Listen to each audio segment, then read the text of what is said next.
Estamos en el tramo final de un año político, de una campaña política que ha estado llena de avatares que seguramente han marcado la vida de toda nuestra política y muy especialmente en el caso de Clara, ¿no? Un año tremendo, tremendo, la partida de Miguel, tener que hacerse cargo en el medio de ese dolor y esa soledad, el compañero de la vida, el referente político y tomar las riendas de la campaña.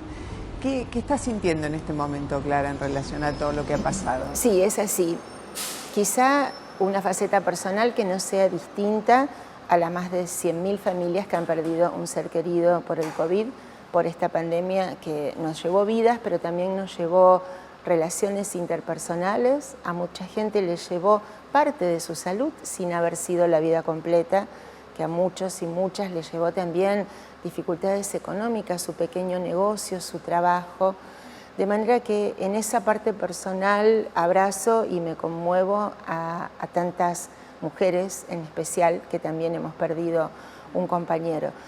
Y después en la vida política, claro, hemos sufrido un golpe enorme. Miguel era el referente natural del Frente Progresista en un momento en el cual su candidatura estaba absolutamente en ciernes. Todo en él era futuro y proyectos, todo en él era justamente un escenario nacional y sin embargo esa partida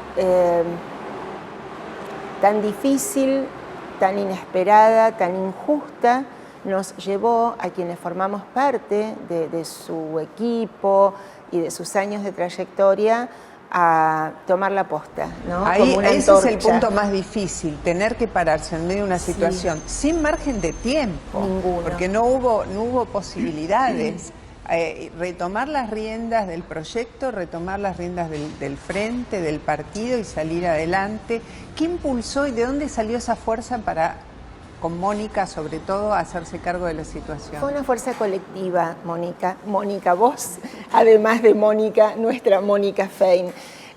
Fue una fuerza colectiva porque cuando uno lleva tantos años desempeñándose de esta forma, decidiendo en conjunto, codo con codo, teniendo un proyecto colectivo común tan fuerte, sentimos que no podíamos dejarlo caer. Habíamos tenido el golpe de la muerte de Hermes Wiener hacía poco más de un año, ya con una enfermedad que lo tenía fuera de la vida política activa, y ahora con Miguel. Entonces sentimos que era parte de nuestra obligación sostener ese legado, que la trayectoria que habían tenido y todo lo que habíamos logrado en esos años no podía perderse, no podía desaparecer allí ni en la grieta, ni, en fin, en un camino que diluyera todo eso bueno. Así que de ahí sacamos esa fuerza. Ahora, esa fuerza también debe tener que ver, pienso yo, con lo que se pone en juego en esta elección. Y ahí va la primera pregunta. ¿Qué es lo que se pone en juego el 14 de noviembre? Yo creo que se pone en juego un modelo de país. La gente masivamente ha dicho que no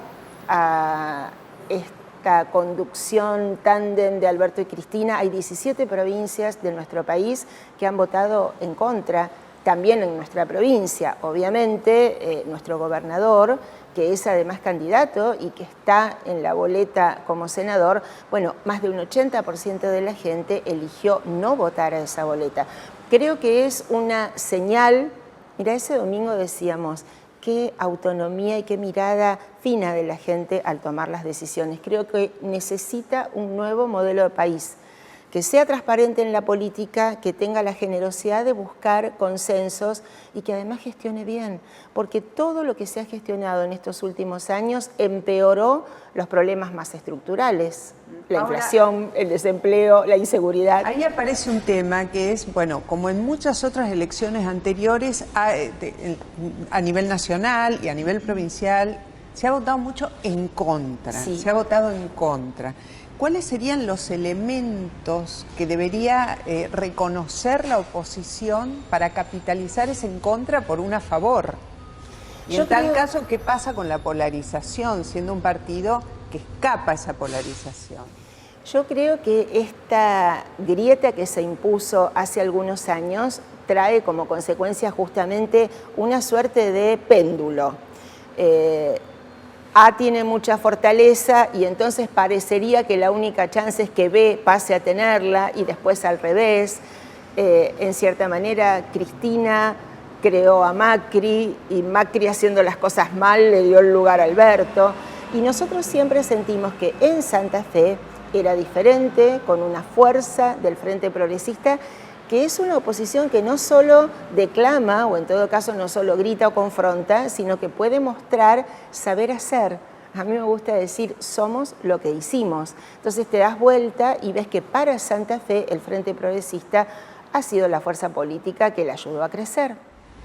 Ahora, ahí nos encontramos también con, en la provincia de Santa Fe y en lo que pasó en estas elecciones, con una marca que se ha dado a nivel nacional, que es en el Frente de Todos, estamentos que conviven y que terminan implosionando. Algo parecido pasó en la elección, donde gobernador y vicegobernadora están en un punto de tensión. ¿Cómo se resuelve esto? ¿Cómo se da una campaña en un contexto de este tipo?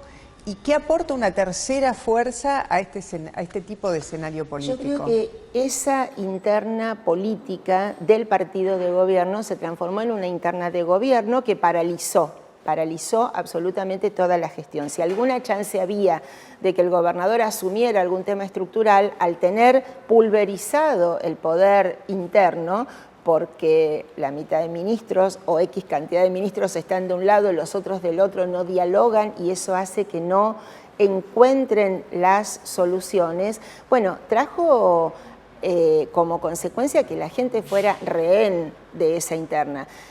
Nuestra postura es absolutamente crítica, pero vuelvo a decirte, ni se basa en una foto irónica como puede ser alguna otra propaganda electoral, ni se basa en el grito o en la confrontación, se basa en la argumentación por tener trayectoria política, por tener propuestas. Mira, no hemos podido hacer en Santa Fe un debate de propuestas. Ahí va, porque he leído que Clara ha pedido tener un debate, sobre todo con Lewandowski y con Losada. Sí, que de hecho son quienes más votos han sacado. Claro. Y la pregunta sería, ¿cuáles serían los ejes a partir de los cuales interpelarlos? Y en tal caso, ¿qué cosa diferente lleva el Frente Progresista frente a estas alternativas? Mira, los ejes son varios. En una provincia como la nuestra, seguramente producción e inseguridad son dos ejes claves sobre los cuales no los hemos escuchado tener propuestas. Entonces digo, ¿vamos a ir por más trabajo para nuestra gente? ¿Vamos a hacerlo con trabajo asumiendo que las tecnologías nos proponen hoy nuevas formas laborales? ¿Vamos a hacerlo con la bioeconomía, que es el fuerte de Santa Fe? ¿Vamos a hacerlo dentro de una integración regional con el Mercosur, pero con un Mercosur que no esté atado al humor de Cristina o de Bolsonaro, sino como una geopolítica para ponernos fuertes? ¿Vamos a retomar, por ejemplo, los acuerdos con la Unión Europea? ¿O vamos a estar siempre levantando la mano por algo muy cortito y de dudoso interés? Puede ocurrir que estén más atados a un proyecto nacional los potenciales senadores con los cuales van a competir. Están atados a levantar la mano por líderes nacionales que no siempre piensan en favor de Santa Fe. ¿Cuáles serían las respuestas? Yo estuve anotando algunas cosas porque me parece que hay algunos puntos que son especialmente críticos y a mí me parece que el que vota, el que va a votar, tiene que saber qué está pensando, porque en el caso del senador el Senado va a ser clave en los próximos 2 años. Se está pensando de que muy probablemente el oficialismo pierda su mayoría, que quede en una situación delicada. Ley de extinción de dominio. Bueno, qué mejor ejemplo que Santa Fe. Nosotros la tenemos en nuestra provincia, una ley de decomiso que dio resultados espectaculares, porque la inseguridad tiene en estos últimos años un tenor diferente, digo, ya no es más el ladrón suelto en la calle que te roba, sino redes de delito complejo, de criminalidad absolutamente organizada de manera subterránea, que ¿dónde tiene su carnadura? En el poder económico. Lograr entonces que los bienes de estas bandas delictivas, estos bienes subterráneos en los cuales hay mucha complicidad de muchos lados, vuelvan al patrimonio público para resarcir a las víctimas o para fines sociales, le pega a la delincuencia en el lugar que más le duele, que es el poderío económico. Así que claro que vamos por esa ley. Ahora, un tema es las consecuencias de estas redes de narcos y mafiosas, porque tengo entendido que no solo tiene que ver con el narco estricto, sino también con extorsión. Con la venta de violencia, que es un nuevo modelo de delito. Un nuevo modelo de delito. El tema de las fuerzas federales, que ha estado siempre en debate, sí. Ustedes también tienen una idea de un reparto no discrecional del poder central de las fuerzas federales. Es así, ¿no? La verdad que sentimos que todo el país, no solo nuestra provincia, necesita tener planificación y claridad respecto a las fuerzas federales. No puede ser, a veces decimos, quizá en forma irónica, que Puerto Madero tenga más gendarmes que nuestra provincia. Entonces digo, ¿cuáles son esos parámetros? No solo la cantidad, en todo caso, de población o de extensión de una provincia, sino también si tiene o no rutas internacionales que la conecten, como en el caso de Santa Fe, con Bolivia y Paraguay. Allí tiene que estar gendarmería. O Ribera Fluvial. Santa Fe tiene 800 kilómetros y 25 puertos. De acá de Buenos Aires, no todo el mundo, por lo menos no el que está informadísimo en relación a este tema, comprende por qué es Rosario ese el lugar enclave que se ha convertido en una suerte de capital del narco en la Argentina. Hay razones, en todo caso, de geoubicación del delito, que son las que te cuento. Rutas nacionales, 800 kilómetros de hidrovía, 25 puertos, concentración, en fin, de ciudades muy grandes y también de cordones de pobreza, pero también hubo una decisión deliberada. El kirchnerismo no solo no entendió la gravedad del narcotráfico, sino que la utilizó con fines políticos. Mónica, yo fui testigo en el año 2012, cuando Cristina en Rosario dijo aquello de vamos por todo. Y a partir de allí yo creo que hubo ese eje en una polarización y en una utilización de la violencia, dejando a Santa Fe, soltándole la mano. Un dejar hacer para perjudicar. Pero ¿qué pasa? Esto creció a un volumen que, siendo un delito federal, la nación jamás lo tomó como tal. Todas las bandas que están presas, estas que hablábamos que hoy organizan desde la cárcel esta venta de violencia, están presas por delitos provinciales. Los Monos, Alvarado, Los Húngaros, Camino. Y después, una vez que estuvieron en las cárceles provinciales, no tuvo más remedio la justicia federal que tomar cuenta y juzgarlos por este dramático delito de narcotráfico. Ahora, la impotencia que ha tenido las fuerzas de seguridad, caso policía, las fuerzas, digamos, las fuerzas federales, pero muy especialmente la justicia, para acotar el paso al narcotráfico, tiene que ver con decisiones políticas, de utilización política, tiene que ver con ineficiencia, tiene que ver con miedo, tiene que ver con connivencia, con ser parte de ir integrándose a un negocio.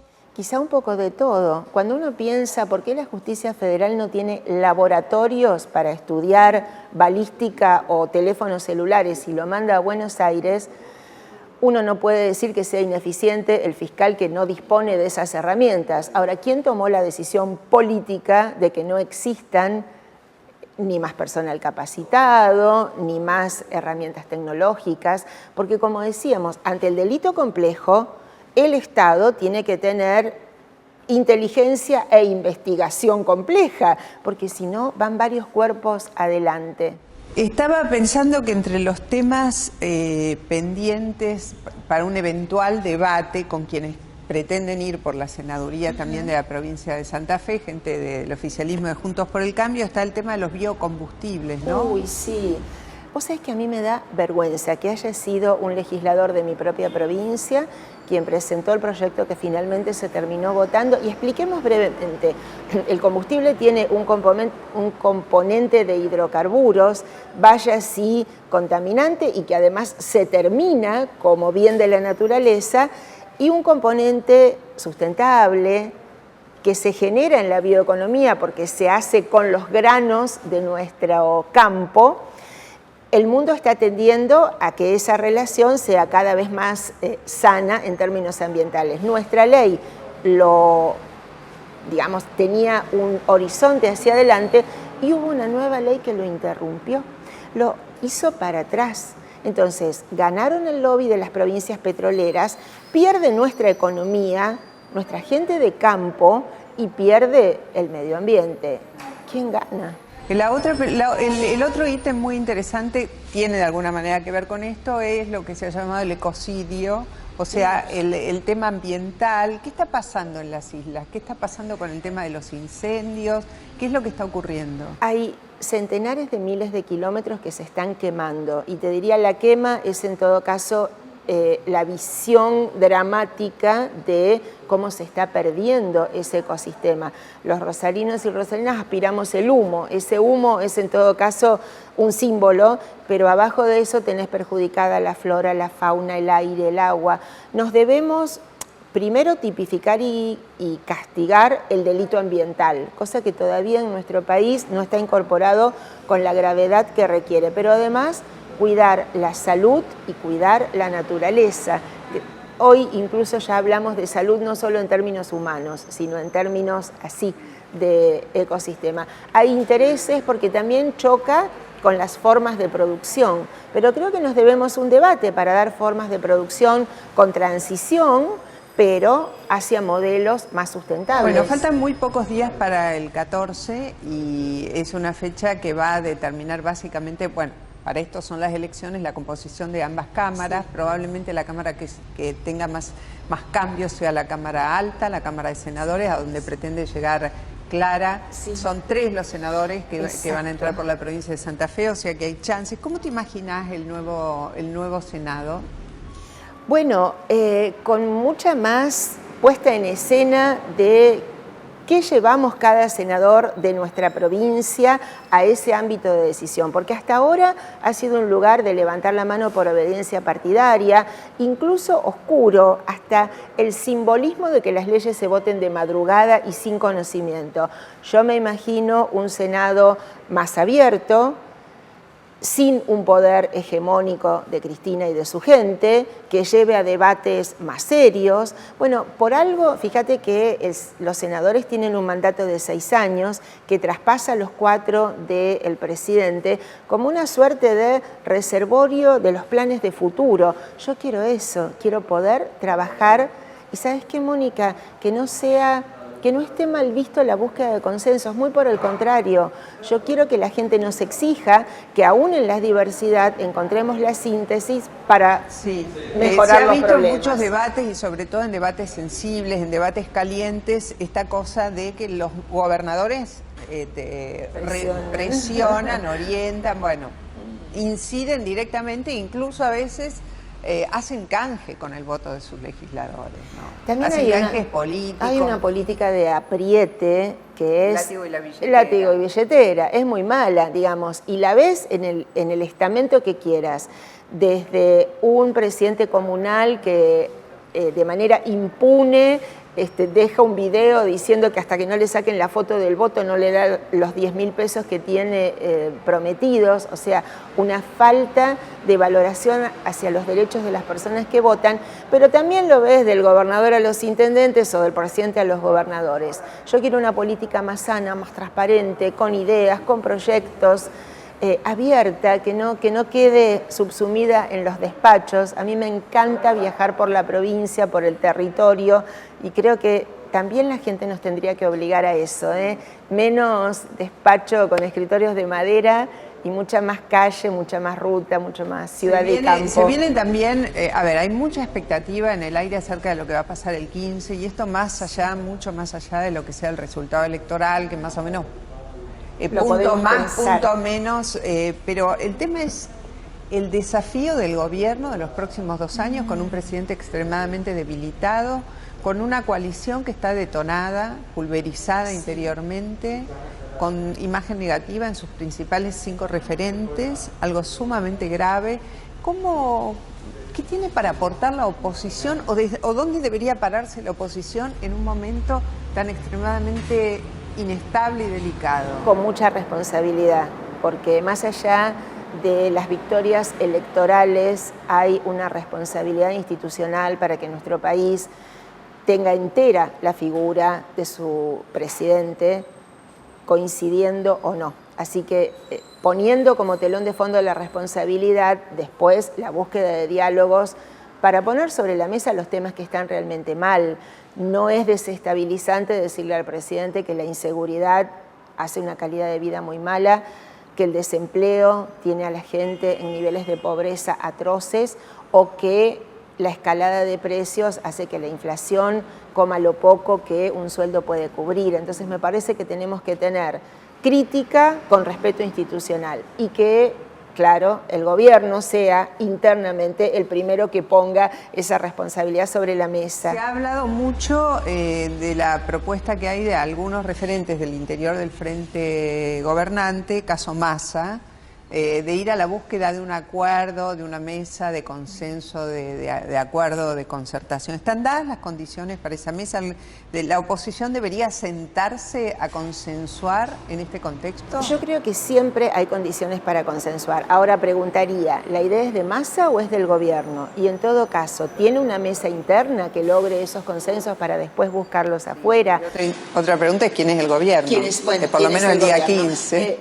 Y además te diría, tuvieron que esperar a perder las elecciones, tuvieron que esperar 2 años, entonces yo te diría que esa mesa no sea una foto de ocasión, en todo caso que sea el Consejo Económico y Social, con un plan de trabajo, con reuniones previstas, con responsabilidades y consensos asumidos. A mí no me gustan estas acciones de desembarcos cinematográficos o de, como digo, fotos de ocasión. Hagamos un plan serio de consenso y ahí lo acompañamos. ¿Cuáles son los desafíos que esperan a la Argentina, a todos nosotros, en los próximos meses? Bueno, creo que sin duda la generación de trabajo. Uno siente que la pandemia hizo más profundas aún las diferencias sociales en cuanto al acceso y ahí tenemos un gran desafío. El mundo cambió en sus maneras de trabajo y tenemos que apoyar a que nadie quede fuera.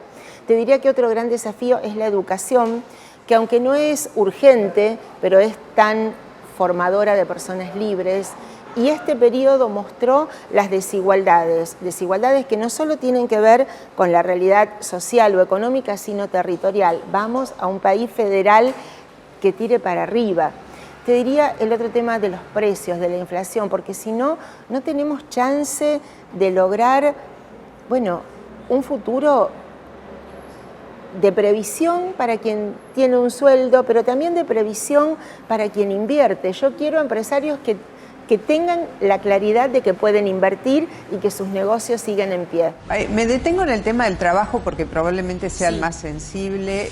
Mucha gente ha perdido su trabajo, otra tanta ha sido desplazada de los lugares de trabajo porque la pandemia también aceleró mucho los procesos tecnológicos y hay muchas tareas que antes se hacían presencialmente o que las hacía una persona y que han pasado a otra etapa. ¿Desde dónde se generan puestos de trabajo con una inmensa mayoría de gente que no solo es pobre, sino que dentro de esa pobreza no ha obtenido elementos de calificación para trabajos tan básicos como los que demandan tener una secundaria completa?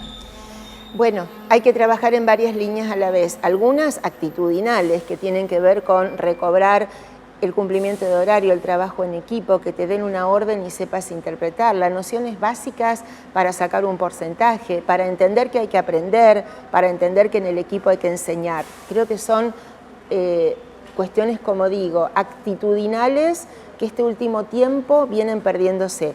Lo otro, la capacitación, fortalecer no solo la enseñanza técnica en términos de terciarios, de escolaridad, sino también la empresarial. Hoy hay muchas industrias que son ellas mismas las que están capacitando a su gente. Consiguiendo una persona con actitud, bueno, la capacitación se da. Y después generando reglas claras para invertir, capacidad de exportar con valor agregado. Hoy yo te hablaba del Mercosur. Yo creo en la exportación con valor agregado, ya no de nuestros granos.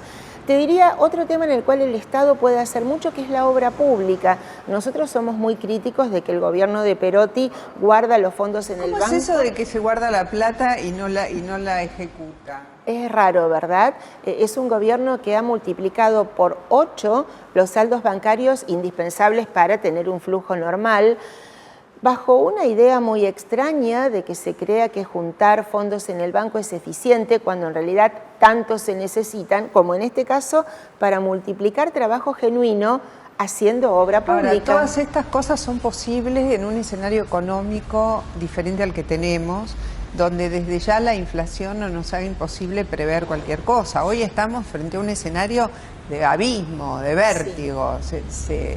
Si se cumplen algunas de las cosas que están diciendo los analistas económicos, lo que se viene es algo vertiginosamente grave. Bueno, para la inflación, este control de precios ya ha demostrado que no sirve. Hace décadas que venimos controlando precios. En todo caso, puede ser una medida transitoria, acotada. Ahora, ¿qué hay que hacer de fondo?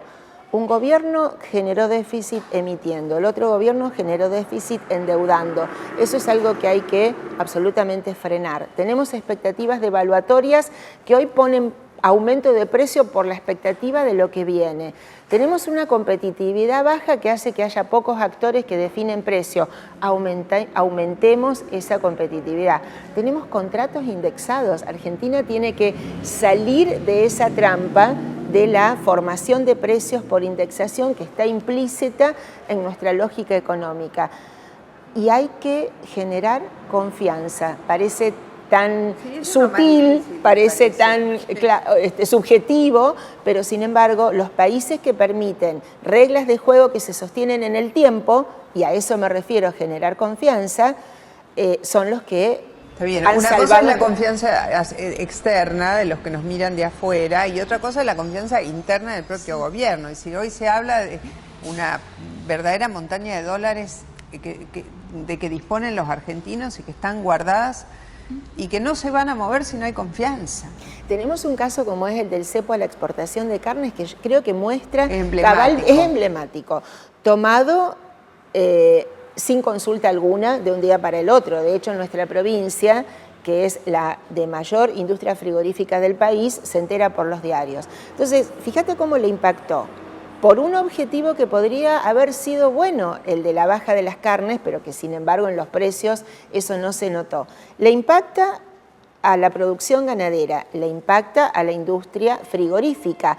Ambos habían hecho inversiones porque los cortes que se exportan no son los mismos de consumo interno.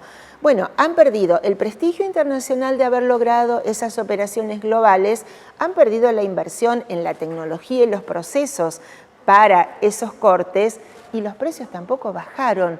Entonces, el futuro de esos empresarios no va a tener una nueva inversión, al menos en el corto plazo, con confianza. El tema de la inflación impacta muy especialmente el precio de los alimentos, que siempre está por encima del promedio del índice, pero también ese precio, esa inflación impacta en las decisiones que se toman a la hora de invertir o de programar la actividad económica. ¿Cuánto tiempo resiste la brecha al 100%, como la que tenemos hoy, entre el dólar oficial y el resto de los dólares?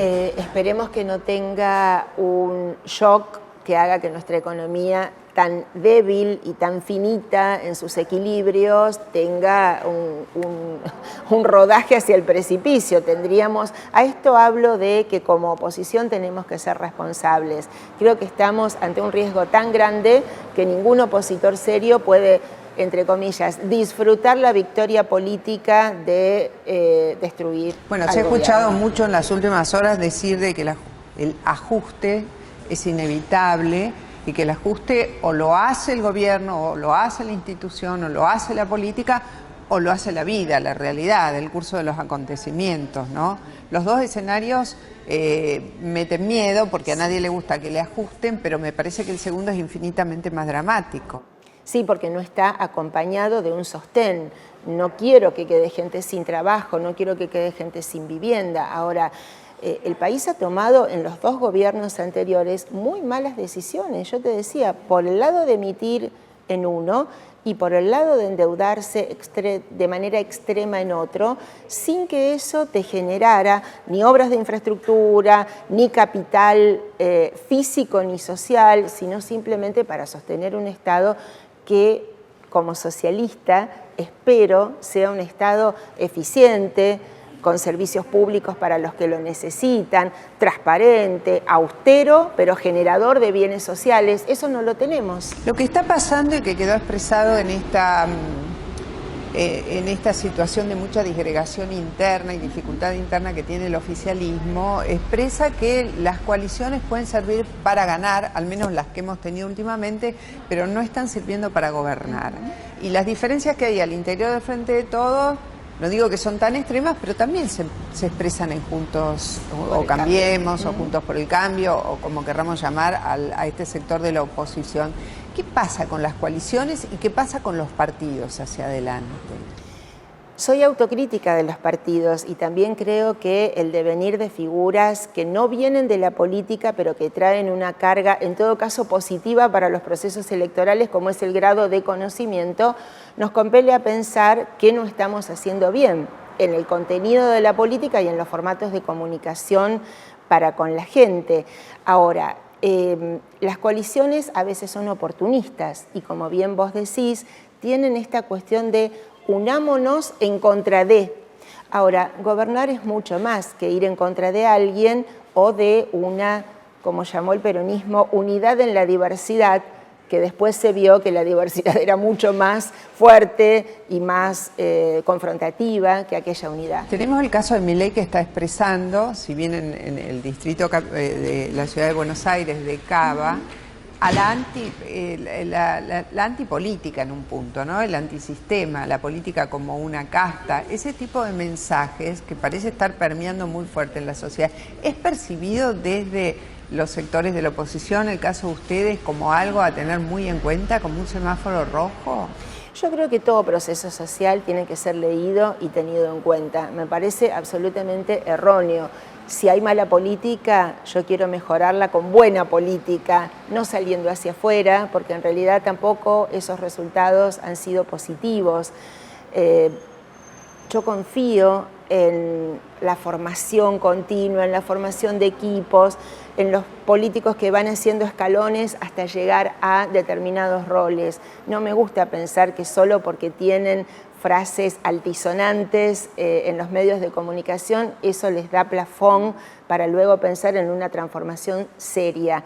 No me da absolutamente confianza, además de estar, digamos, ideológicamente muy en contra. En esta campaña, en orden a las PASO y después de las PASO, se ha intentado seducir a los jóvenes, ¿no? Sí. Probablemente uno de los sectores que hasta aquí ha estado más olvidado y más castigado. La Argentina tiene más del 64% de los menores en situación de pobreza. Buena parte de ellos se han desacoplado de la educación formal, una inmensa mayoría no termina la secundaria y los que están formados se van o se quieren ir. ¿Desde qué lugar se reconvoca a los jóvenes de los distintos sectores sociales con un panorama de tanta devastación del discurso político? Creo que entendiéndolos, seguramente saliendo desde nuestra convicción adulta, que hoy es tan diferente en lo social, en la manera de comunicar, en la posibilidad de estudiar, en el acceso al primer empleo, a la vivienda, a la permanencia en un trabajo. Hoy ha cambiado todos esos paradigmas y creo que los adultos en política tenemos la obligación de entenderlos y de trabajar con ellos. Nosotros tuvimos una excelente experiencia que fue el Gabinete Joven, donde había jóvenes en todos los ministerios y trabajaban a la par de los ministros dando una mirada de juventud. Y después hay que tener planes e inversión, tampoco es esporádico. Nosotros tuvimos un plan maravilloso para la juventud vulnerable, que fue el Nueva Oportunidad, que logró que decenas de miles de jóvenes que estaban a punto de caer en el precipicio de la violencia, los pudiéramos abrazar desde el Estado, pero entendiendo particularidades muy dramáticas. A veces el Estado cree que enseñándole un oficio está la salida, y no, tenés que entender cuánto valor simbólico y afectivo han perdido y empezar desde allí. No es una tarea que pueda hacerse masiva, son esas tareas que el Estado tiene que incorporar en el 1 a 1. Sí, y que además tienen una competencia muy fuerte en actividades delictivas, que son sumamente tentadoras en términos económicos, pero que son un pasaje de ida nomás, ¿no? Exactamente, y de violencia, claro. ¿Cuáles serían las razones, ya un poco redondeando, por las cuales habría que votar a Clara García para el Senado? Bueno, porque queremos un país mejor y porque demostramos cuando estuvimos en lugares de decisión que siempre trabajamos en favor de la gente. Yo sé que hay una oleada que una vez tuvo un color y otra vez otro, pero esas decisiones nacionales nunca estuvieron en favor de Santa Fe. Entonces sí quiero que me voten y estamos pidiendo el voto el 14 de noviembre porque sabemos que vamos a ir al Senado a defender a nuestra provincia. Nos vieron siempre recorrer cada lugar y volver, no solo en épocas de elecciones, y es lo que vamos a hacer. Yo quiero sentir orgullo nuevamente de mi provincia. Estoy trabajando, bueno, por ese legado y por esa búsqueda de un orgullo renovado. Gracias, Clara. Gracias, Mónica.